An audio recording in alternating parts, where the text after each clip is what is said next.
बिस्मिल्लाहिर्रहमानिर्रहीम। Programme focus में आपको खुशामदीद कहते हैं। सबसे पहले बात करेंगे बिजनेस अपडेट्स में। पाकिस्तान स्टॉक एक्सचेंज की कारकर्दगी आज थोड़ी सी फ्लक्चुएट रही। प्रॉफिट टेकिंग का सिलसिला देखा गया, अप एंड डाउन साइड पर जाती रही मार्केट। 100 इंडेक्स की क्लोजिंग 14 पॉइंट्स इजाफे के साथ 56,680 पॉइंट्स की नफसाती हद पर हुई। इंट्राडे में अगर मैं हाई लेवल की बात करूँ 100 इंडेक्स की, तो 56,846 पॉइंट की नफसाती हद पर आज 100 इंडेक्स ट्रेड हुआ था। लो लेवल की अगर बात करूँ इंट्राडे में, तो 56,433 पॉइंट की नफसाती हद पे 100 इंडेक्स की सबसे कम तरीन सतह है। ओवरऑल आज हमने प्रॉफिट टेकिंग देखी, करेक्शन देखी। ऑलरेडी मार्केट इतनी हाई जा चुकी थी तो ये करेक्शन ड्यू थी और इसी की वजह से आज हमने स्विचिंग भी देखी, प्रॉफिट टेकिंग देखी, जिसकी वजह से मार्केट कभी ऊपर थी कभी नीचे थी, फ्लक्चुएशन रही। लेकिन अगर मैं स्टॉक्स की बात करूं तो सबसे ज़्यादा रिफाइनरी सेक्टर के स्टॉक्स में कारोबार हुआ, बैंकिंग स्टॉक्स में हुआ, आईटी स्टॉक्स में हुआ और ऑटो सेक्टर के अंदर भी रिफ्लेक्शन देखी गई। ओवरऑल 66 करोड़ से ज़्यादा शेयर्स का कारोबार हुआ। अगर मैं मजमूई कारकर्दगी की बात करूं तो 357 कंपनियों के शेयर्स में लेन देन हुआ, 194 कंपनियों के हिस्से में इजाफा हुआ,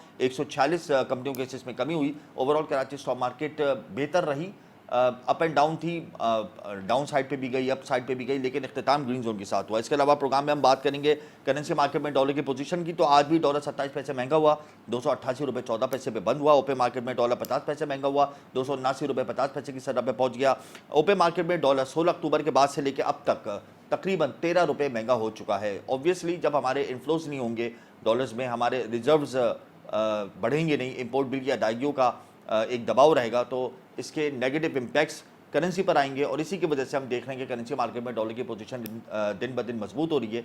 लेकिन आइंदा आने वाले दिनों में अगर IMF से हमें रकम मिल जाती है, दोस्त ममालिक से इन्वेस्टमेंट आ जाती है, लिक्विडिटी क्रंच ओपन मार्केट अगर पूरा कर देती है हमारा, तो यकीनन आइंदा आने वाले दिनों में डॉलर 250-255 रुपये का हो जाएगा। इसके बड़े कभी इम्कानात हैं और लूज़ नहीं हुआ है कॉन्फिडेंस लेवल इन्वेस्टर का, फाइनेंसर्स का। वो अभी भी पुरुमीद हैं कि जो निगरान हुकूमत मुआशी इस्लाहात कर रही है उसके मुस्बत असरात और मुस्बत समरात बहुत जल्द आवाम को मिलेंगे। इसके अलावा प्रोग्राम में मैं आपको बताऊंगा कि इंटरनेशनल मार्केट में सरी की कीमत में इजाफा हुआ है और चूँकि मुल्क में डॉलर की कीमत में भी इजाफा हो रहा है, तो इसी की वजह से यहाँ पर भी सरिये की कीमतों में इजाफा हो गया है और आइंदा आने वाले दिनों में मज़ीद इजाफा हो सकता है। इसके अलावा जो इम्पोर्टर्स हैं सरिये के, वो बहुत ज़्यादा परेशान हैं क्योंकि बैंक LCs क्लियर नहीं कर रहे। हत्ता कि स्टेट बैंक ने तमाम कमर्शियल बैंकों को हिदायत दी है कि LCs के मसाइल हल फ़ौरन हो जाने चाहिए, लेकिन उसके बावजूद भी LCs नहीं खुल रही हैं। उसकी वजह से प्रोडक्ट्स जो हैं लोहे की, सरिये की, वो मुतासर हो रही हैं, पैसों में इजाफा हो रहा है। और इंटरनेशनल मार्केट में चूँकि सरिये की कीमत में इजाफा हुआ है, लोहे की कीमत में इजाफा हुआ है, 4000 पॉइंट्स जो है वहाँ तक पहुँच गए हैं इंटरनेशनल मार्केट में, तो उसकी वजह से एक नेगेटिव इम्पैक्ट यहाँ पर आया है। इसके अलावा बड़ी अहम फ्यूचर समिट कॉन्फ्रेंस कराची में हुई है आज, और 2 रोज़ा ये फ्यूचर समिट कॉन्फ्रेंस है। आज इसका पहला दिन था, कल इसका दूसरा दिन होगा। आज बड़े अहम खिताबात हमने देखे फ्यूचर समिट कॉन्फ्रेंस में। इसमें निगरान वफाकी वज़ीर बराए तवानाई भी थे, इसके अलावा मुआशी तज्ज़ियाकार भी थे, इसके अलावा पाकिस्तान आर्मी के director project major general Shahid Nazir ने भी फ्यूचर समिट कॉन्फ्रेंस से खिताब किया। बड़ी अहम कॉन्फ्रेंस होती है और इसमें बड़ी अहम बातें होती हैं। और निगरान वफाकी वज़ीर बराए तवानाई मोहम्मद अली ने जब खिताब किया तकरीब से, तो उन्होंने कहा कि पाकिस्तान में मुआशी इस्लाहात निगरान हुकूमत कर रही है, कोशिश कर रही है कि तवानाई खसारे पर काबू पा लिया जाए, कोशिश कर रहे हैं कि अपनी कोई पॉलिसी बना लें। पाकिस्तान का सबसे बड़ा मसला जो उन्होंने करार दिया खिताब के वक्त, उनका ये कहना था कि पाकिस्तान में टैक्स चोरी एक सबसे बड़ा मसला है, बिजली और गैस की चोरी सबसे बड़ा मसला है, हवाला हुंडी नेटवर्क सबसे बड़ा मसला है, और इसके ऊपर हम काम कर रहे हैं और हुकूमत ने काम किया भी है और इसके समरात आवाम तक मुंतकिल भी हुए हैं। आपको इस प्रोग्राम में इस हवाले से मैं और तफसील बताऊंगा, लेकिन यहाँ पर मैं आपको अपडेट और मज़ीद दूंगा कि security exchange commission of Pakistan ने मजमूई कंपनियों के एदाद शुमार जारी कर दिए हैं। अक्टूबर 2023 के महीने में 2463 नई कंपनियों का इंदराज हुआ। HACCP के एदाद शुमार के मुताबिक पाकिस्तान भर में रजिस्टर्ड कंपनियों की तादाद इस वक्त 2,05,456 हो गई है। कंपनियों के मजमूई इंदराज से नई कंपनियों के मजमूई इंदराज से तकरीबन 4 अरब 24 करोड़ रुपए आमदनी होगी। और security exchange commission of Pakistan ने इसके एदाद-ओ-शुमार जारी कर दिए। बड़ी अच्छी बात है कि हमारे मुल्क के अंदर कंपनियों की तादाद में इजाफा हुआ है। एजुकेशनल कंपनियों की तादाद 107 हो गई है। सयाहत से मुंसलिक यानी टूरिज़्म सेक्टर के हवाले से अगर मैं बात करूँ तो तादाद 100 हो गई है। फूड एंड एग्रीकल्चर कंपनियों की बात करूँ तो 90 हो गई है। मुल्क भर में 61 कंपनियाँ ऐसी हैं जो EOBI से मुंसलिक हैं और 27 कंपनियाँ ऐसी हैं जो सेसी से मुंसलिक हैं। ट्रेडिंग कंपनियों की तादाद 322 है। सर्विसेज कंपनियों की तादाद 298 है। रियल एस्टेट कंपनियों की तादाद 290 है और मुल्क भर में सबसे ज़्यादा IT सेक्टर से मुंसलिक कंपनियों की तादाद है 326। और अगर मैं इंटरनेशनल कंपनीज़ की बात करूं तो सबसे ज़्यादा कंपनीज़ चाइना की हैं जो उन कंपनियों के ज़रिए मुल्क में बैरूनी सरमायाकारी कर रही है। ये बड़ी खुशहाल बात है। HACCP ने एदाद-ओ-शुमार जारी कर दिए हैं। इसके अलावा मैं आपको बताऊंगा कि इंटरनेशनल मार्केट में चूँकि गोल्ड प्राइसेस भी इंक्रीज़ हो रही हैं और पाकिस्तान में डॉलर प्राइसेस भी इंक्रीज़ हो रही हैं, तो उसकी वजह से मुल्क भर में फ़ी तोला सोने की कीमत में इजाफा हुआ है। 3 रोज़ में फ़ी तोला सोने की कीमत में 3,800 रुपये का इजाफा हमने देखा है। फ़ी तोला सोने की कीमत 2,000 रुपये इजाफे से आज 2,14,800 रुपये हो गई है। 10 ग्राम सोने की कीमत 1,074 रुपये इजाफे के बाद 1,84,156 रुपये हो गई है। इंटरनेशनल मार्केट में सोने की कीमत में $23 का इजाफा हुआ है, जिसके बाद इंटरनेशनल मार्केट में फ़ी ऑन सोना $1988 का हो गया है। प्रोग्राम में मैं पाकिस्तान स्टॉक एक्सचेंज की कारकर्दगी के हवाले से बात करूँगा। सरिये की कीमतों में मुसलसल इजाफा हो रहा है, इस हवाले से बात करूँगा। प्रोग्राम में मैं इस वक्त सनतों को दरपेश मसाइल के हवाले से भी बात करूँगा कि सनतों को कौन कौन से मसाइल दरपेश हैं। विंटर सीज़न सर पर है, एक्सपोर्ट ऑर्डर्स फुलफ़िल करने होते हैं, एनर्जी क्राइसिस सर पर है। इस वक्त इंडस्ट्रियलिस्ट क्या चाहता है, कौन सी पॉलिसीज़ को अपनाना चाहिए हुकूमत की जानिब से ताकि मामलात और मसाइल बेहतर तरीके से ख़त्म हो सकें, हल हो सकें। इस हवाले से हम तफसीली बात करेंगे, लेकिन यहाँ वक्त तो एक ब्रेक का, आप हमारे साथ रहिए।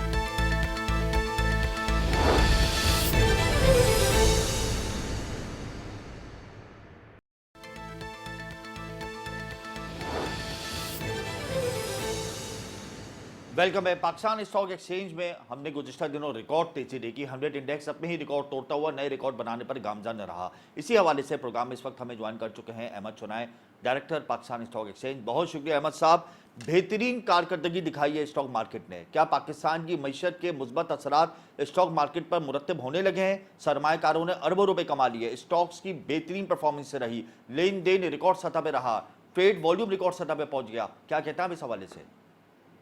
बिस्मिल्लाहिर्रहमानिर्रहीम। बहुत बहुत शुक्रिया। देखिए, बड़ी खुशाइन बात है और मैं समझता हूँ कि मुल्क की तरक्की का जो ज़ामिन है वो पाकिस्तान की स्टॉक एक्सचेंज है जी। और ये तरक्की का की ज़मानत जो है वो स्टॉक एक्सचेंज देता है कि स्टॉक एक्सचेंज का जो इंडेक्स का बिहेवियर है वो बताता है कि लोगों का कितना इंटरेस्ट है पाकिस्तान की मईशत में, पाकिस्तान की स्टॉक्स में और पाकिस्तान की इंडस्ट्री में। तो ये ट्रेड एंड इंडस्ट्री का एक रेवोल्यूशन है जो स्टॉक एक्सचेंज को आता है और रेवोल्यूशन को जो है अच्छा अहमद साहब, ये बताएं कि IMF की टीम इस वक्त पाकिस्तान में मौजूद है। IMF ने कहा है कि मजीद टैक्सेस आप एड ऑन करें टैक्स नेट को बढ़ाने के लिए और इशारा बैंकिंग सेक्टर की तरफ कर दिया, यानी बैंकों ने जो खूब मुनाफा कमाया है अब उस पर टैक्स हाइड होगा। ये मुझे बताएं अहमद साहब कि अगर 22% इंटरेस्ट रेट है और लोग बैंकिंग सेक्टर के अंदर पैसा रख रहे हैं और बैंकिंग सेक्टर परफॉर्मेंस दे रहा है, तो उसके प्रॉफिट पर अब निगाह रखकर मजीद टैक्स लगाना क्या ये दुरुस्त कदम है? और इससे पाकिस्तान स्टॉक एक्सचेंज पर जो बैंकिंग स्टॉक्स है उन पर भी तो मनफी असर मुरतब होंगे। यानी यहाँ पर अब कोई कमाई नहीं, जो कमाए उसको फॉली टैक्स लगा दिया जाए। देखिए, 5-7% एडिशनल टैक्स से बैंकिंग सेक्टर के जो बहुत बड़ा पोटेंशियल है, बहुत बड़े रेवेन्यूज़ हैं, उसमें कोई ख़ास फ़र्क मेरी नज़र में नहीं पड़ता। और ये इस वक्त एक ट्रेंड ऐसा है जिसमें तेज़ी का ट्रेंड है। जी। इसमें 5-7% प्रॉफिटेबिलिटी का फ़र्क जो है वो बैंकिंग सेक्टर में कोई बड़ा फ़र्क नहीं है। दूसरी बात मैं आपको ये बताऊं कि बैंक्स के जो ज़्यादातर प्रॉफिट्स हैं वो एक स्प्रेड की वजह से हैं जो ट्रेजरी बिल में इनको मिलता है गवर्नमेंट ट्रेजरी से। जी। और ये स्प्रेड जो है वो स्टेट बैंक से लोन लेके गवर्नमेंट को लोन देना, हमने पहले भी इसकी हौसला अफजाई नहीं की थी, लेकिन इस स्प्रेड को जो है वो इनको मुतवातिर एक अच्छा एज मिला हुआ है, अच्छा फ़ायदा हो रहा है। और मैं समझता हूँ कि इसमें इनको टैक्स करने से गवर्नमेंट को रेवेन्यू मिलेगा और मैं नहीं समझता कि बहुत बड़ा कोई इनके शेयर्स पे असर पड़े। इसकी सबसे बड़ी वजह ये है कि आज भी पी रेशो देखें तो वो 3 साढ़े 3 के रेंज बाउंड पे है। होना ये चाहिए कि 9 से 10 पी रेशो होना चाहिए जो इंटरनेशनली स्टैंडर्ड 12-13 का है। जी। तो अभी बहुत बड़ी गुंजाइश मौजूद है। मैं नहीं समझता कि सरमायाकारों को कोई बहुत बड़ा असर पड़े। हाँ, जो बहुत बड़ा विंडफॉल प्रॉफिट था बैंकों को, वो थोड़ा-सा कम हो जाएगा और उस कम होने की वजह से हमारी जो इकोनॉमी है उसके गवर्नमेंट को एक रेवेन्यू आ जाएगा और उसमें इकोनॉमी जो है वो चलना शुरू हो जाएगी। तो ये प्रॉफिट्स एक्यूमुलेट हों, इससे बेहतर तो ये कि गवर्नमेंट के पास जाएँ और गवर्नमेंट इसको डेवलपमेंट एक्सपेंडिचर में खर्च करे। मार्केट इसको पॉजिटिव लेगी, नेगेटिव लेगी? देखिए, मैं नहीं समझता कि मार्केट इसमें कोई नेगेटिव लेगी, इसका कोई अपना रिएक्शन बहुत बड़ा नहीं आएगा, इसका एक न्यूट्रल रिएक्शन आएगा और उस न्यूट्रल रिएक्शन के अंदर जो है, जब तेज़ी होती है, तो मैं समझता हूँ बेहतरी ही होती है। एमएससीआई के हवाले से आप क्या कहेंगे? क्या रिव्यू रहा इसका? देखिए, उसके रिव्यू में बड़ा पॉज़िटिविटी है, कुछ मैं समझता हूँ कि इंडाइसेस जो हैं, वो पाकिस्तान के फ़ेवर में जा रहे हैं।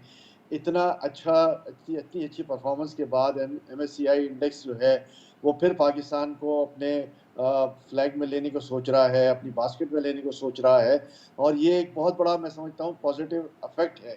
इसका पॉज़िटिव इफ़ेक्ट स्टॉक मार्केट पर भी आ रहा है, आइंदा आने वाले दिनों में भी आप देखेंगे और स्टॉक मार्केट जो है वो इसमें पॉजिटिव टोन की तरफ जाएगी। इंशाल्लाह कोई नेगेटिव टोन नज़र नहीं आता मुझे। अच्छा अहमद साहब, मेरी प्रोग्राम में साबिक वज़ीर मुमलिकत बराए रेवेन्यू अशफाक तोला ने ये कहा है कि मौजूदा निगरां वफाकी वज़ीर ख़जाना शमशाद अख्तर साहिबा की टैक्स साइड बड़ी वीक है। उनके पास कोई टीम नहीं है। करंट अकाउंट डेफिसिट को भी कंट्रोल इस वजह से किया है कि फोर्सेस की मामनत थी, वरना करंट अकाउंट डेफिसिट को कंट्रोल करने में भी उनकी परफॉर्मेंस इतनी अच्छी ना रहती। तो क्या वाकई में उनकी जो पॉलिसीज़ हैं या उनका जो एक्सपीरियंस है वो वीक है, उनकी परफॉर्मेंस से लोग खुश नहीं हैं? काफ़ी तनकीद की है उन्होंने, इस हवाले से आप क्या कहेंगे? देखिए, मैं अशफाक उल्ला साहब के जो व्यूज़ हैं उससे बिल्कुल एग्री नहीं करता। वो उनके अपने व्यूज़ हैं, उनकी अपनी सोच होगी। लेकिन मैं एक ग्राउंड रियलिटीज़ की बात करता हूँ। जी। ग्राउंड रियलिटीज़ में अगर देखें तो मौजूदा निगरां वज़ीर ख़ज़ाना डॉक्टर शमशाद अख्तर की जो परफ़ॉर्मेंस है, वो एक बेहतरीन परफ़ॉर्मेंस मानी जा सकती है। पाकिस्तान की हिस्ट्री में कभी ये नहीं हुआ कि डॉलर जो है वो ₹50 नीचे आया हो। ये एक इतना बड़ा काम है कि जो उन्होंने किया और करंट अकाउंट डेफ़िसिट को नैरो डाउन करना जो है, वो भी एक बहुत बड़ा कमाल है कि पाकिस्तान की हिस्ट्री में ये चीज़ें नहीं हुई। तो जो चीज़ें पाकिस्तान की हिस्ट्री में नहीं हुई, वो आप कैसे कहते हैं कि जी जो है वो उनकी क्रेडिट पे नहीं जाती और ये जो है वो फोर्सेस की वजह से है। ये फोर्सेस की वजह से अपनी अपनी तरफ है, उसको एक तरफ रख दें। लेकिन मेन बेसिक पॉलिसी डिसीजन जो लिया गया है और उस पॉलिसी डिसीजन की वजह से आपका करंट अकाउंट डेफिसिट जो है वो नैरो डाउन हुआ है, आपके टैक्सेस की कलेक्शन बेहतर हुई है, आपकी ओवरऑल इकोनॉमी बेहतर हो रही है और इसकी वजह से इसका रिएक्शन स्टॉक मार्केट पे आ रहा है। तो फिर मैं समझता हूँ कि इस परफॉर्मेंस को अच्छा नहीं कहना शायद कम अकली भी है, शायद मामलात को समझने की सलाहियत नहीं है और बेजा तनकीद कि जहाँ एक ऐसी खातून कि जिसने अपने कॉन्फ्लिक्ट ऑफ इंटरेस्ट के बगैर, इसमें कोई कॉन्फ्लिक्ट ऑफ इंटरेस्ट नहीं है, उसके खिलाफ खबरें छाप कर, उसके खिलाफ बयानात देकर मैं समझता हूँ कि आप उसके अज़म को, उसके अज़ाइम को और मुतज़ल्लल कर रहे हैं और स्ट्रेंथ दे रहे हैं और मैं समझता हूँ कि ज़्यादा ज़ील के साथ पाकिस्तान की मईशत की बेहतरी के लिए वो काम कर सकेंगी। उनके जो भी स्टेप्स हैं, बिल्कुल राइट डायरेक्शन में हैं। आज बैठ जाएँ, हमारे साथ मुज़ाकरा कर लें, आमना-सामना करके बता दें कि क्या स्टेप्स गलत थे, क्या स्टेप सही है और इंशाअल्लाह हम उनको कन्विंस करके बताएँगे कि अपनी मालूमात में सही इज़ाफ़ा करें, मालूमात को सही करें और जो चीज़ बेहतर है उसको बेहतर कहें, उसको ख़राब ना कहें, अपने कॉन्फ्लिक्ट ऑफ इंटरेस्ट को बीच में ना लाएँ। ये वाहिद खातून वज़ीरा ख़ज़ाना है जिसका कोई कॉन्फ्लिक्ट ऑफ इंटरेस्ट नहीं है। ये तो बहुत अच्छी बात है। अच्छा अहमद साहब, ये बताएं कि एफडीआई और टैक्सेस पाकिस्तान की मईशत का सबसे बड़ा मसला क्या है इस वक्त? देखिए जहाँ हम एफडीआई की बात करते हैं तो मैं बड़ा पुरअज़म हूँ एसआईएफसी के जो मुख्तलिफ मेजर्स हैं उसके अंदर एक बहुत बड़ा इन्वेस्टमेंट पाकिस्तान में इंशाल्लाह आ रहा है और मगर बहुत वो तो जल्दी इसके ताखीर का आप इसके शिकार हो गया है अहमद साहब, पैलेस्टाइन और इसराइल देखिए की वॉर की वजह से। देखिए कोई कोई ताख़ीर नहीं है, ये एक यूजुअल रूटीन है, चीज़ें जो है वो आगे पीछे होती रहती हैं। लेकिन मैं ये समझता हूँ कि ये एक पॉज़िटिविटी है, ये जंग आज नहीं कल ख़त्म हो जानी है। लेकिन हमारे जो प्रोग्राम है एसआईएफसी के वो बदस्तूर अपनी जगह पर कायम रहेंगे और उसमें एक बहुत बड़ा फ़ॉरेन इन्वेस्टमेंट आएगा। ये फ़ॉरेन डायरेक्ट इन्वेस्टमेंट की अगर बात है, तो मैं समझता हूँ कि पाकिस्तान का ये मसला जो है, वो बहुत जल्दी हल हो जाएगा। रही बात टैक्सेशन मेजर्स की, तो देखें किसी भी मईशत की तरक्की जो है वो टैक्सेशन मेजर्स के बगैर नहीं है। ये नहीं हो सकता कि आप अरबों-खरबों कमा रहे हों और टका टैक्स ना दे रहे हों। आज टैक्स देने की बात आई है तो एक तनकीद की बात आ जाती है। आज टैक्स देने की बात आई है तो कैपेबिलिटी की बात आ जाती है। देखें ये टैक्सेस जो हैं वो पाकिस्तान में अगर लगाए जा रहे हैं तो उस कॉर्पोरेट सेक्टर की तरफ लगाए जा रहे हैं कि जिनका एक विंडफॉल प्रॉफिट है और उनको चाहिए कि पाकिस्तान की तरक्की में अपना एक ड्यू रोल अदा करें, उसमें एक शेयर भी एक शेयर दे दें। मैं समझता हूँ कि ये शेयर ना देने की वजह से और रिटर्न अर्निंग्स को अपने पास रखने की वजह से, जब हम ये देखते हैं कि बैंकों के बेतहाशा मुनाफे हो रहे हैं लेकिन पब्लिक को डिविडेंड की डिस्ट्रीब्यूशन नहीं है, तो आज हम बात करें कि जी पब्लिक को डिविडेंड दें, हुकूमत को अपना सही टैक्स यानी दें बैंकिंग और सेक्टर इसके ने बाद डिविडेंड बेहतर नहीं दिया, आप ये कह रहे हैं कि जो डिविडेंड देने चाहिए थे एज पर प्रॉफिट। जी बिल्कुल, देखें स्टॉक मार्केट की दो बुनियाद हैं, एक तो डिविडेंड है और एक कैपिटल यील्ड है। बिल्कुल। कैपिटल यील्ड अगर आ रही है तो डिविडेंड भी लोगों को चाहिए, इन्वेस्टर्स को डिविडेंड भी चाहिए कि उसको रिटर्न मिले। जी। ज़्यादा पैसे ट्रेजरी बिल की तरफ क्यों गए? वो इसलिए गए कि वहाँ एक डिविडेंड की शक्ल, इंटरेस्ट की शक्ल में एक डिविडेंड था। 22 साढ़े 22% पे वो वायबिलिटी थी। दुनिया का कोई भी, मैं समझता हूँ कि कारोबार जो है वो इतनी अच्छी वायबिलिटी नहीं देता जो पाकिस्तान की ट्रेजरी बिल की मार्केट दे रही थी। बिल्कुल ऐसे ही तो है।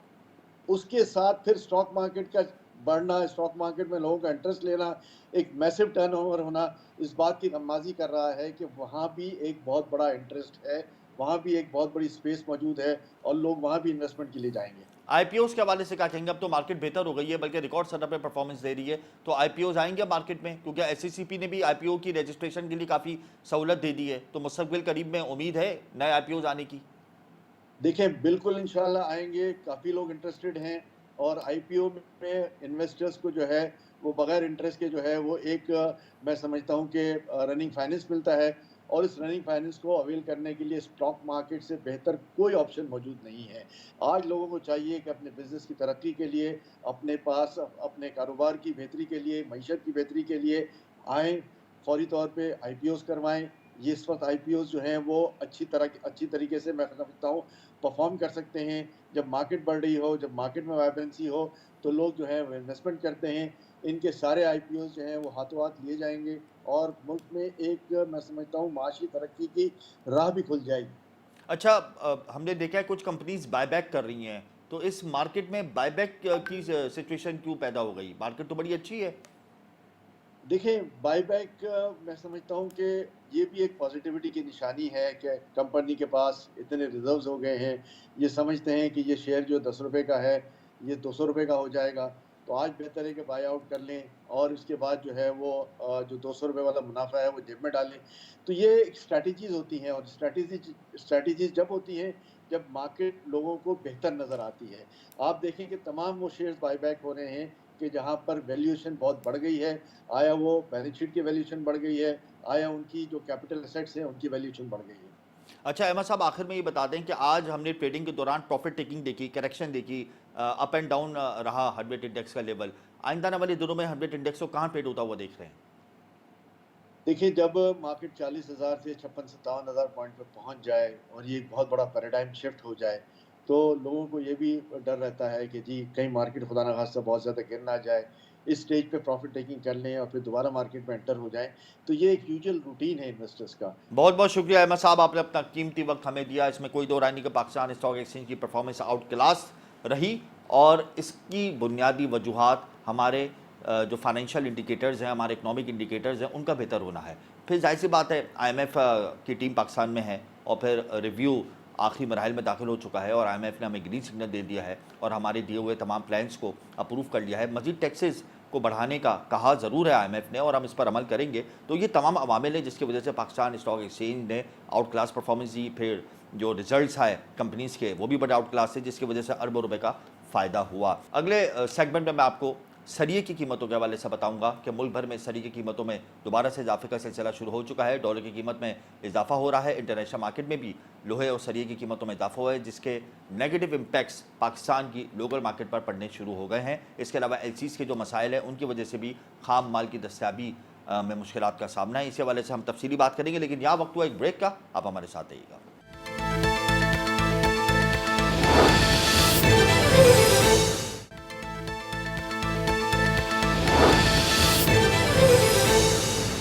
Welcome back. मुल्क भर में सरिये की कीमतों में मुसलसल इजाफे का सिलसिला जारी है। क्या वजूहत हैं, क्यों सरिया मुसलसल बढ़ रहा है? वैसे ही कंस्ट्रक्शन सेक्टर जबो वाली की जानिब गामजन है। इसी हवाले से प्रोग्राम इस वक्त हमें ज्वाइन कर चुके हैं all iron steel merchant association के प्रेसिडेंट हम्माद पूनावाला। बहुत शुक्रिया हम्माद साहब, क्या वजूहत हैं सरिये की कीमतों में मुसलसल इजाफा हो रहा है?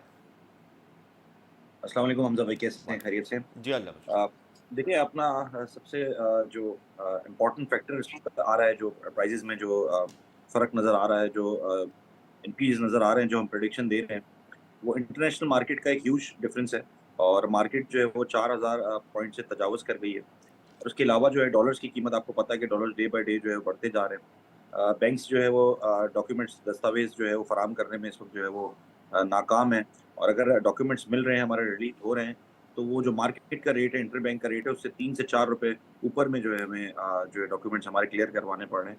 तो ये बहुत बड़ा एक इश्यू है जिसकी वजह से प्राइस जो है वो ये आप बहुत काफ़ी बड़ी ज़्यादा बात जो कह है रहे हैं अम्माद साहब। ये आप बहुत बड़ी बात कह गए हैं कि आज भी आप ये कह रहे हैं कि प्रॉफिट टेकिंग और स्पेकुलेशन इंटरबैंक मार्केट कर रही है एलसीज की क्लियरेंस के हवाले से। ये आप बहुत बड़ी बात कह गए हैं कि 3-4 रुपए ज़्यादा लिए जा रहे हैं आपके एलसीज क्लियर करवाने से। ये आप के पास इसके प्रूफ है? जी, बिल्कुल, बिल्कुल प्रूव है। देखिए, हमें एक्चुअली काम करना है, तो हम जो है इतना खुला एलिगेशन नहीं लगा सकते, लेकिन मैं कोई बात कर रहा हूँ, तो सोच समझ के बात कर रहा हूँ। जी। तो ये कब से आपके साथ इन मसाइल का आपको सामना है और इस हवाले से आपने कोई लेटर लिखा स्टेट बैंक को या देखिए आपने? देखिए, हमने इसकी इसकी कंप्लेंट इसकी पिछली गवर्नमेंट में भी जब ये मामला चल रहे थे बैंक्स के हवाले से, तो हमने इसकी पिछली गवर्नमेंट में भी कंप्लेंट्स की हैं, जब हमारे डॉक्यूमेंट्स को 40-40 दिन पेंट आपके प्रोग्राम में भी आपको याद होगा कि जी, लास्ट जी। गवर्नमेंट में मैंने कंप्लेंट की, हमारे 40-40 दिन डॉक्यूमेंट्स रोके गए। जी। उसके बाद हमें जो सबके ही इंटरबैंक था, रोके जा उससे रहे थे, ऊपर रेटों आपके में भी जो है रोके गए क्योंकि ज़ाहिर-सी बात है एक बैड पैच था हमारा, वो गुज़र गया बहरहाल। सबके ही रोके जा रहे लेकिन थे, सारे लेकिन जो सेक्टर डिस्टर्ब थे। लेकिन जो रेट है जो रेट है हर बैंक का डिफरेंट रेट है। इंटरबैंक से हमारी डॉक्यूमेंट रिलीज़ नहीं हो रहे हैं। आप कहेंगे तो मैं आपके प्रोग्राम पे आके नेक्स्ट आप रख लें, मैं आपको दस्तावेज़ प्रूव कर दूँगा कि जो उस दिन का रेट होगा, उससे ₹2 ₹3 ऊपर में हमारे डॉक्यूमेंट्स क्लियर होंगे। यानी आप ये कह रहे हैं कि एलसीज़ के मसाइल अभी तक आप बर्दाश्त कर रहे हैं, एलसीज़ के डॉक्यूमेंट्स आपका बैंक क्लियर नहीं कर रहा और अगर क्लियर कर रहा है, तो प्रॉफ़िट टेकिंग करके डॉलर की वैल्यूएशन पे कर रहा है, ऐसा ही है? जी, बिल्कुल। अच्छा, डॉलर की प्रॉफ़िट टेकिंग में कितने वो रख रहे हैं रुपए? 3 रुपए, 4 रुपए, 5 रुपए, क्या कह रहे हैं? देखिए डिपेंड करता है अपना बाज़ औक़ात जो है वो इंटरबैंक के रेट्स के ऊपर भी हो जाते हैं, लेकिन जब कुछ दिन गुज़र जाते हैं और हमें डॉक्यूमेंट्स नहीं मिलते, तो फिर हमें कॉम्प्रोमाइज़ करना पड़ता है और क्योंकि आपको पता है कि जब हमारा जो इस वक़्त मटीरियल है, वो आने की कॉस्ट में काफ़ी ज़्यादा कॉस्ट में जो है वो इज़ाफ़ा हो जाता है डॉलर्स की वज़ह से और बैंकों आपको का पता है नाम डे तो बाय आप डे लेंगे नहीं, ऐसा ही है, बैंकों का नाम लेने की तो वो इस वक्त आप पोजीशन में नहीं होंगे क्योंकि आप आपको क्या तो चाहते कारोबार करना है। आप क्या चाहते हैं कि मेरी एलसी खुलना बंद हो जाए? नहीं, मैं तो कतई नहीं चाहूँगा कि आपकी एलसी खुलना बंद हो जाए, लेकिन मैं चाहूँगा कि हकीकत का पता चले लोगों को क्योंकि बैंकिंग देखिए सिस्टम जो बहुत है सारे वो अगर बेहतर होगा तो इम्पोर्ट और एक्सपोर्ट बेहतर होगी। चले मैं एक आपको और मज़े की बात बताता हूँ, शायद ही कोई ऐसा बैंक होगा जो इस वक़्त इंटरबैंक के रेट्स के ऊपर जो है ना वो डॉक्यूमेंट्स जो है वो या रिलीज़ कर रहा आपने है। एक और बड़ी बात कर दिया माद साहब कि शायद ही कोई ऐसा बैंक होगा जो इंटरबैंक रेट पर एलसी खोल रहा है। ये भी तो आपने इससे बहुत आप बड़ी मतलब बात दे दी। वाज़ेह शायद ही कोई 1 आध 2 बैंक ऐसे हों शायद ही। वो भी मुझे कोई ऐसे सुनने में नहीं आया। यहाँ सब लोग परेशान हैं यही सोच के कि उनके डॉक्यूमेंट्स क्लियर नहीं हो रहे, तो तमाम बैंक्स जो है वो परेशान कर रहे हैं। अच्छा माद साहब, चले एलसी के मसाइल तो हैं, इस हवाले से आपने कंप्लेंट भी दर्ज करा दी है। क्या कोई लेटर आपने मिनिस्ट्री को लिखा, गवर्नर स्टेट बैंक को लिखा? क्योंकि ये दावा किया जा रहा है स्टेट बैंक की तरफ से भी, कमर्शियल बैंकों की तरफ से भी कि अब स्पेकुलेशन नहीं की जा रही डॉलर रेट पे, एलसी का जो रेट है इंटरबैंक का उसी के हवाले से हम खोल रहे हैं एलसी को इंटरबैंक रेट के मुताबिक। तो इस हवाले से आप जसारत नहीं करेंगे, कोशिश नहीं करेंगे तो ये मसाइल तो बढ़ेंगे मुस्तकबिल में मजीद।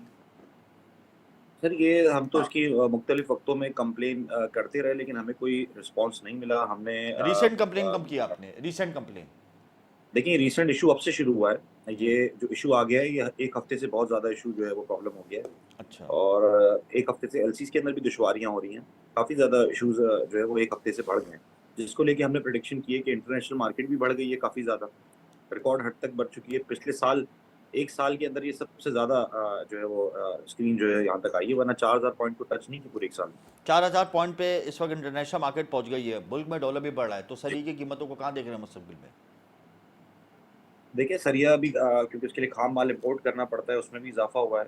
खाम माल तमाम खाम माल इंटरनेशनली जो आपके इम्पोर्ट होते हैं उन सब में इज़ाफ़ा हुआ है और उसमें ये जो फैक्टर है डॉलर्स का और डॉक्यूमेंट्स का, एलसीज़ का ये सब फैक्टर उसमें सरिये के अंदर भी जो है वो कीमत में इज़ाफ़े का जो है वो इस वक्त वजह सरी बन सकती है। क्या फी टन कीमत है और मुस्तकबिल में क्या देखने जा रहे हैं आप?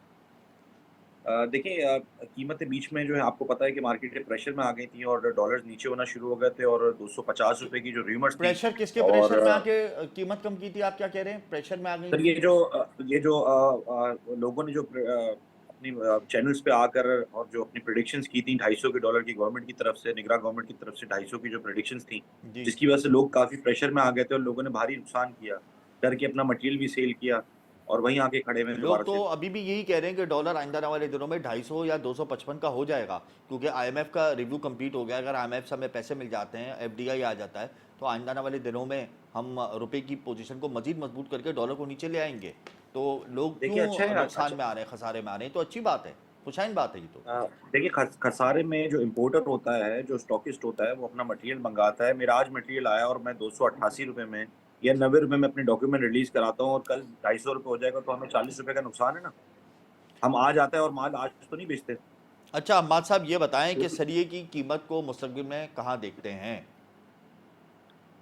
देखिए सरिये की कीमत अगर डॉलर्स पे कंट्रोल ना कर सके और इंटरनेशनल मार्केट इसी तरीके से रही, जी। एलसीओ में दुश्वारियाँ रही, तो मैं 3 लाख रुपए देखता हूँ। इस वक्त सरिया फी टन कहाँ पर पहुंच गया है? 260 से ₹270। 260 270 रुपए पे, और आप कह रहे हैं कि आइंदा आने वाले दिनों में आप फी टन सरिया 3 लाख रुपए का देखेंगे। आप ये समझ लें कि 30,000 25 से ₹30,000 का इज़ाफ़ा मैं आपको आने वाले हफ्ते के अंदर ही देखता हूँ। आइंदा आने वाले हफ्ते में ये बड़ा इजाफा होगा। अच्छा ये बताएं कि हमारे ज़राए में ये भी कहते हैं कि आप कार्टेल सिस्टम ऑपरेट कर रहे हैं, आप लोग स्पेकुलेशन और मैनिपुलेशन को फ़रोग देने के लिए।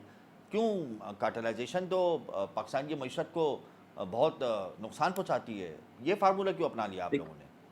देखिए मुझे नहीं पता कि आपको मतलब क्या इन्फॉर्मेशन है, लेकिन जिस चीज़ को आप कार्टेल कह रहे हैं वो कार्टेल नहीं है। बेसिकली लोग जो हैं, जो परेशानी में हैं या जिनके मटेरियल आ चुके हैं और पेमेंट्स का शॉर्टफॉल है, जो एक बहुत बड़ा मेजर इशू है। और मैं बार-बार हर जगह पर यही कहता हूँ कि जब से इंटरेस्ट रेट बढ़ा है, मार्केट से पैसा शॉर्ट हो चुका है। तो बहुत सारे ऐसे लोग हैं जो इंटरेस्ट के ऊपर या फिक्स्ड डिपॉज़िट के ऊपर रिलाई कर रहे हैं, जिसकी वजह से बाज़ार से पैसा बहुत शॉर्टफॉल आ चुका है। तो जिन इम्पोर्टर्स के पास पैसे मौजूद नहीं है, वो अंडर द कॉस्ट जाके मटेरियल बेचते हैं। उसके लिए हम लोगों ने जो है वो एक आप इसको कार्टेल कहना चाहें, जो भी कहना नहीं चाहें, तो कार्टेल ही हुआ ना लोगों ने ये। एक ये कार्टेलाइजेशन ही ये हुई ना ये जो तो। एक्चुअल मार्केट है, जो एक्चुअल कॉस्ट है, एटलीस्ट उसके ऊपर माल मतलब चंद बेचा लोग जाए। अगर जो खसारे में है तो आप कार्टेल बना लें, स्पेकुलेशन मैनिपुलेशन देखिए और अपने फायदे के ताकि लिए, और हमारे मुल्की लोग, मईशत हमारे को जो और टैक्सेस इम्पोर्ट के निज़ाम को नुकसान पहुंचा लें। तो ये तो फिर नहीं जी, ऐसा नहीं है। जी आप जो करंट कॉस्ट है, जी। एटलीस्ट उसके ऊपर मटेरियल बेचें। ये लोग जो है करंट कॉस्ट से नीचे जाके जो बेचते हैं, कौन हम लोग हैं उसके वो खिलाफ हैं। जो आपके देखिए जो खिलाफ या पैसों के आप? ज़रूरतमंद है, जी। जो पैसों के ज़रूरतमंद है और जाके कॉस्ट से नीचे जाके बेच रहे हैं। अब इम्पोर्ट की जो कॉस्ट है, उससे अगर आप ₹10,000 या ₹15,000 नीचे जाके बेचोगे, तो इसको तो तो फिर नुकसान है ना। आपकी तो ये एक तो एक बहुत बड़ा एसोसिएशन मेजर है, आपकी एक आयरन स्टील मर्चेंट एसोसिएशन है, एक आपका एक वसी नेटवर्क है। अगर आप ही के लोग अंडर कॉस्टिंग कर रहे हैं और कार्टेलाइजेशन कर रहे हैं और आप कुछ नहीं कर पा रहे, तो फिर ये तो एक बहुत बड़ा सवालिया निशान हो जी। गया आपकी कारकर्दगी पर। तो इसीलिए हम जो है उन लोगों को जो है वो हाइलाइट करते हैं, उनसे बात करते हैं कि भाई कितने आप लोग लोग हैं क्यों वो लोग? मटेरियल जो है अंडर कॉस्ट। कितने लोग हैं वो देखिए लोग ऐसे लोग आपकी आते इत्तलात हैं, के देखिए मुताबिक? हमजा भाई, ये बहुत बड़ा मार्केट का, सिर्फ ये स्टील मार्केट का नहीं है, ये तमाम मार्केट्स का इशू है। जब से इंटरेस्ट रेट बढ़ा है, ये इश्यूज है, बाजारों में पैसों का शॉर्टफॉल बहुत ज्यादा है।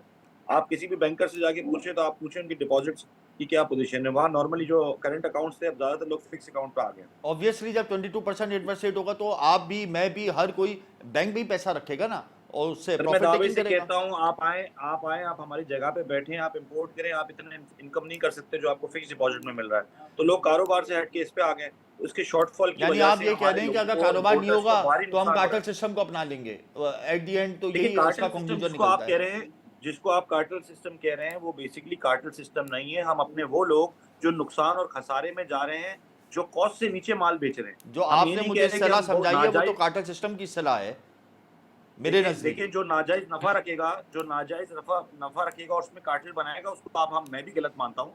लेकिन जो लोग अंडर द कॉस्ट माल बेच रहे हैं, उससे तमाम इंडस्ट्री को नुकसान है, तमाम लोगों को नुकसान है। अच्छा मुझे आखिर में ये बता दें अब अगर कि आप अगर अच्छा। आज की आप कॉस्ट निकाल लेते हैं, जी। आज की कॉस्ट निकालते हैं और इम्पोर्ट करने के बाद वो चीज़ ₹260 की पड़ती है, और आज बाजार में अगर ₹50 में कोई बेच रहा है, तो हम क्या उसके ऊपर मीटिंग्स ना करें? नहीं बिल्कुल करें, एक्शन लें। जब आप लोगों की एक एसोसिएशन ने एक रेट फिक्स किया हुआ है और वो तो रेट जो है, देखिए खदशात, तो देखिए माजी में जो हमारे साथ प्रॉब्लम्स रहे, हमें खदशात ये भी रहते हैं कि खुदा ना खास्ता लेकिन कहीं कार्टेल कोई सिस्टम ना लूप होल बनाए हो ना। जाए और कहीं। कार्टेल सिस्टम अगर बनेगा तो उससे मुल्क की मईशत को नुकसान है। देखिए एक बाजारों सेक्टर में अगर लोग कार्टेल आपको बना रहा है और दूसरा सेक्टर भी उसको देखा देखी कार्टेल बनाएगा, फिर इस तरीके से तो पूरी मार्केट कार्टेलाइजेशन के अंदर आ जाएगी। तो देखिए फिर किस तरीके से हम आपको, सर्वाइवल होगा इन मैं लोगों बड़े का? वसूख के साथ अपने बड़े वसूख के साथ स्टील इंडस्ट्री में कह सकता हूँ कि इस वक्त कोई इस तरह का कार्टेल नहीं है कि हम नाजायज नफे पे जाएं। हमारा इस वक्त ये अलमिया है कि हम जो अपनी कॉस्ट है उसके ऊपर भी माल नहीं बेच पा रहे। तो स्मगलिंग हो रही है, अब जो लोग स्मगलिंग हो रही है अभी जो भी। कॉस्ट है जो अच्छा ये कॉस्ट है उस बताएं, पर हम माल स्मगलिंग हो नहीं रही बेच है पा अम्माद रहे। साहब, स्मगलिंग हो रही है? नहीं, एचआरसी हमारा जो है 90% जो है चाइना से माल आता है। ईरान का मटेरियल हमारा जो है वो लोहे में स्मगलिंग पॉसिबल नहीं है, इतना आसान नहीं है। सरिया वगैरह हो रहा है, लेकिन सरिया बाकी वगैरह अभी चीजें भी नहीं। स्मगल हो स्मगलिंग रहा पे है? बहुत उस पे काफी हद तक रोक-दम हो चुकी है और हमें तो अभी तक कोई ऐसी इन्फॉर्मेशन नहीं है कि स्मगलिंग अभी कंटिन्यू हो रही है और काफी इससे मार्केटों में इम्प्रूवमेंट भी है। अच्छा, इम्प्रूवमेंट भी। आखिरी में मुझे बता दें, ये एक्सेल लोड के हवाले से बड़ी प्रॉब्लम्स थी, तो एक्सेल लोड कवानीन को अगर आप लोग अपना लें तो ये तो बड़ी अच्छी बात है ना, एक कानून है एक्सेल लोड का, अगर उसको हम अपना लेते हमजा भी हैं हमें तो इससे तो हमें हमें बेहतरी आएगी, नताइज भी मुस्बत आएंगे। क्यों नहीं अपनाते एक्सेल लोड को? सर आप ये बताएं कि एक्सेल लोड का जो कानून बना है वो किसके लिए बना है?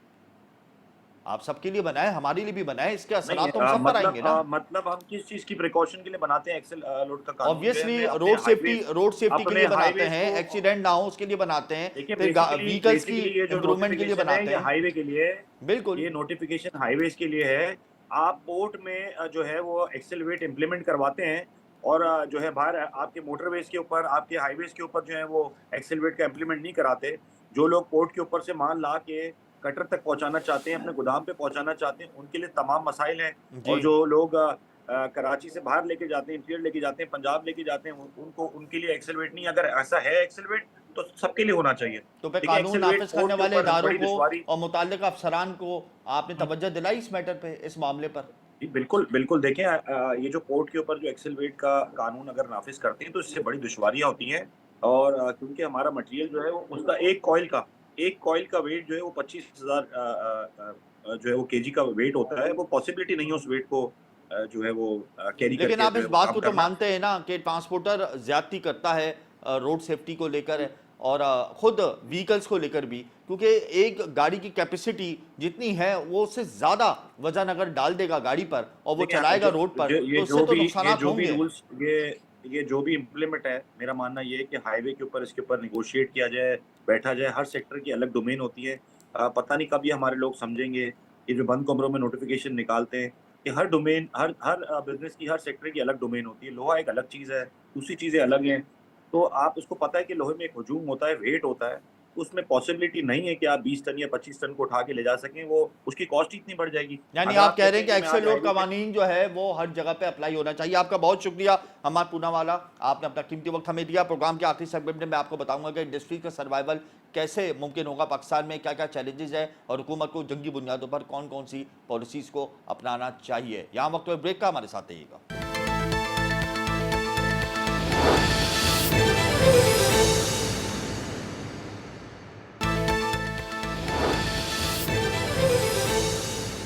Welcome back. सनतों को कौन कौन सा मसाइल इस वक्त दरपेश हैं, इसी हवाले से हम बात करेंगे और प्रोग्राम इस वक्त हमें ज्वाइन कर चुके हैं मोहम्मद कामरान अरबी, सदर site trade and industry association. बहुत शुक्रिया कामरान साहब, आपने अपना कीमती वक्त हमें दिया। कौन कौन सा मसाइल हैं इस वक्त जिनकी वजह से आप लोग बहुत ज़्यादा परेशान हैं? जी अस्सलाम वालेकुम।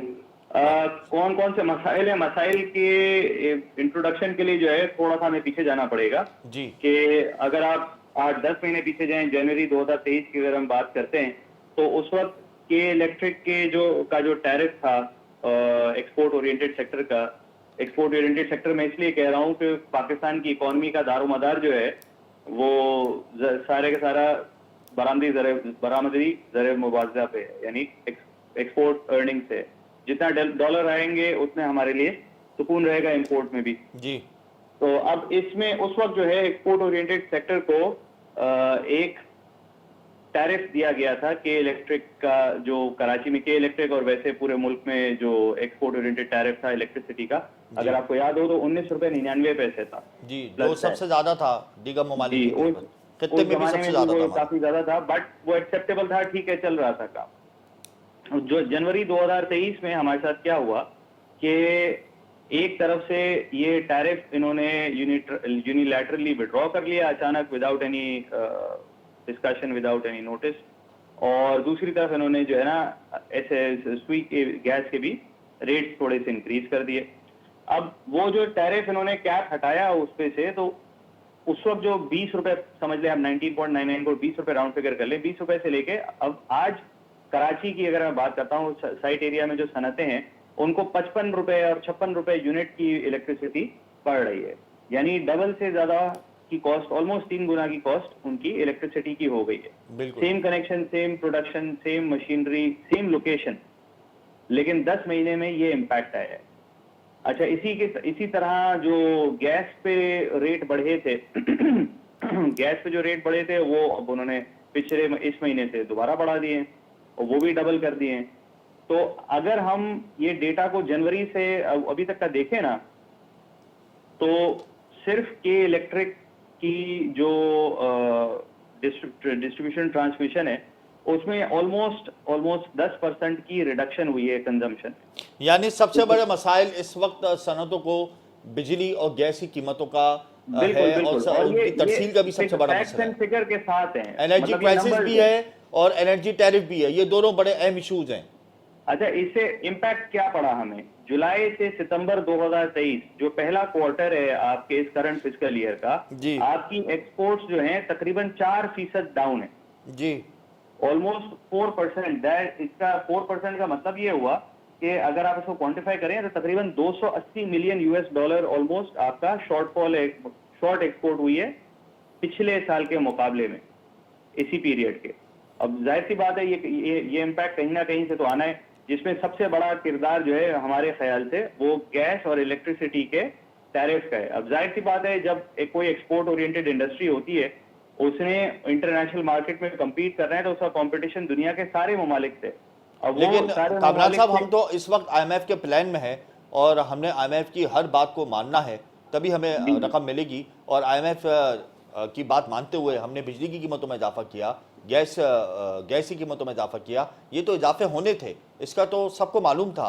इसके लिए हमने प्लानिंग क्यों नहीं की? इसके लिए हमने कोई पॉलिसी क्यों नहीं बनाई? हम सोलर पैनल पे शिफ्ट क्यों नहीं हुए? सोलर एनर्जी का हमने इस्तेमाल क्यों नहीं किया? देखिए, ये एक आपने बहुत अच्छा सवाल पूछा है, जिसका जवाब जो है वो आपको गवर्नमेंट ही दे सकती है कि जब ये when they could see it happening, जब ये उनको दिख रहा था कि ये सब करना पड़ेगा अल्टीमेटली नहीं, तो अगर आप कलेक्टिवली अगर आप हटा दें, इंडिविजुअली की अगर आप बात करें, तो as a president of site association आपने कोई ऐसी पॉलिसी या कोई देखी है कि खुद साख्ता तौर पे आप लोगों ने सोलर पैनल अपनी फैक्ट्रीज पे लगा लिए और उससे इस्तेफादा उठा रहे हैं? ज़रूरी तो नहीं है हर काम निगरान हुकूमत करे, उनके पास और भी बहुत सारे मसाइल हैं। अगर हम खुद साख्ता तौर पे भी अपनी फैक्ट्रीज को बेहतर करने के लिए स्टेप उठाएं, तो उससे हम मजीद बेहतर हो सकते हैं।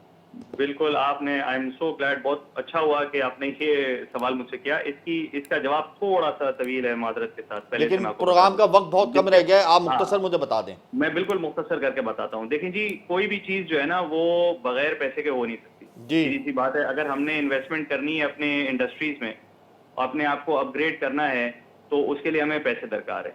अब या तो किसी के पास इतनी लिक्विडिटी हो, इतना कैश रिजर्व हो कि वो सारे काम कर सके। सारे काम से मुराद ये है कि बिजली का बिल जो 3 गुना आ रहा है और जो गैस का बिल 2 गुना आ रहा है, जो उस बिजली और गैस पे जो वो कंज्यूम कर चुका और माल जिसका सेल आउट कर चुका, वो उसको सस्टेन कर ले, पहली बात, जो कि नामुमकिन सी बात है बगैर रेट इंक्रीज के। दूसरी बात, अगर किसी के पास इतने पैसे नहीं है, जिसकी अब बिजनेसेस होते हैं, लिक्विडिटी क्राइसिस होता है, पेमेंट्स टाइम पे रिकवर नहीं हो रही होती और ये अनफोर्सीन खर्चे आ जाते हैं गैस और बिजली के, तो उनका आखिरी हल बचता है बैंक की तरफ रुख करने का, फाइनेंसिंग की तरफ जाने का। अब फाइनेंसिंग का रेट जो है 22% प्लस जो भी बैंक का स्प्रेड आप ऐड ऑन कर लें, बिल्कुल ठीक है ना। तो काइबोर प्लस 22% प्लस जो भी बैंक का स्प्रेड है, अब इस 22-24% के फाइनेंसिंग रेट पे कौन अपने इंडस्ट्री में, चाहे वो जितनी भी प्रॉफिटेबल हो, अफोर्ड कर सकता है कि वो बैंक से लोन लेके इन्वेस्टमेंट करे, चाहे वो सोलर की सूरत में हो, चाहे वो एनर्जी एफिशिएंट मशीनरी की सूरत में हो,